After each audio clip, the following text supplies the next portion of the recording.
నమస్తే, welcome to RTV Telugu. కొద్దిసేపటి క్రితం కేటీఆర్ గారు ప్రెస్ మీట్ పెట్టి కొన్ని వ్యాఖ్యలు చేయడం జరిగింది. అది కూడా ముఖ్యంగా కాంగ్రెస్ ముఖ్యమంత్రి రేవంత్ రెడ్డి గారి మీద, అలాగే కాంగ్రెస్ ఎమ్మెల్యేల మీద, అలాగే ప్రధానంగా గవర్నర్ గారి మీద కూడా కొన్ని వ్యాఖ్యలు చేయడం జరిగింది. గవర్నర్ ప్రసంగం ఏదైతే ఉందో ఇది కాంగ్రెస్ కార్యకర్తల ప్రసంగంలాగా ఉంది. ఇది అన్నీ కూడా ఆయన మాట్లాడిన గవర్నర్ మాట్లాడిన అన్నీ కూడా స్పీచ్ మొత్తం కూడా తప్పుల తడక అంటూ కూడా ఆయన ఒక ప్రెస్ మీట్లో చెప్పడం జరిగింది.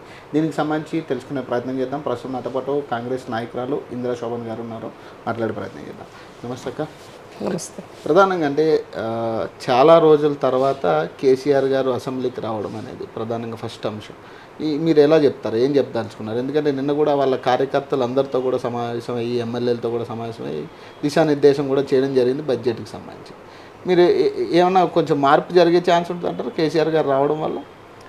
ప్రతిపక్ష నాయకుడిగా అసెంబ్లీలో ఎక్కడైతే చర్చ జరుగుతుందో చట్టపరంగా చేయాల్సినటువంటి అంశాల పట్ల, ప్రభుత్వం తీసుకున్నటువంటి నిర్ణయాల పట్ల తనకెక్కడేమైనా భేదం అంటే డిఫరెన్స్ ఏమైనా అనిపించినప్పుడు తన పాత్ర పోషించాల్సిన అవసరం ఉంది.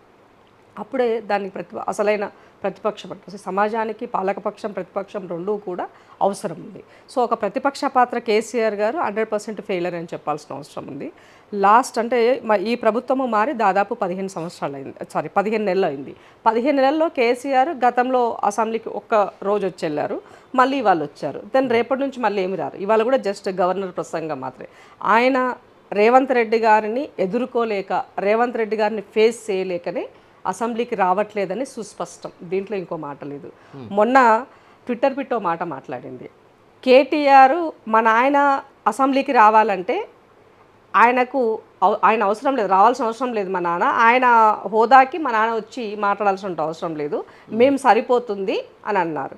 అర్హత ఈ హోదా అంటే ఏంటి? హోదా ఏముండాలి? చట్టసభలో అడుగు పెట్టాలంటే ప్రజలు ఆశీర్వదించాలి. ప్రజలు ఆశీర్వదించిండ్రు. ఒక జెడ్పీ ఆ స్థాయి గురించి మాట్లాడినారు కేటీఆర్ గారు.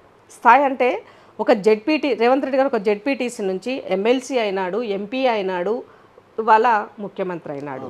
మరి నీకున్న అర్హత ఏంటి? కింద నుంచి గ్రామ స్థాయి నుంచి ఇవాళ అసెంబ్లీ వరకు అడుగుపెట్టినాడు. మరి నీకున్న స్థాయి ఏంటి?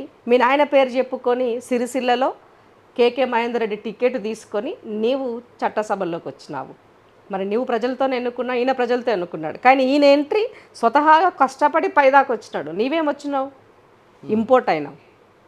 విదేశాల నుంచి ఇంపోర్ట్ అయ్యి మీ నాయన పేరు చెప్పుకొని రాజకీయాలకు వచ్చినావు. కరెక్టే. మరి అర్హత గ్రౌండ్ స్థాయి నుంచి వచ్చినోనికి పవర్ ఏముంటుందో, ఇంపోర్టెడ్గా వచ్చినటువంటి ఈ యొక్క స్థాయి ఏముంటుందో ఈ సమాజానికి అందరికీ తెలుసు.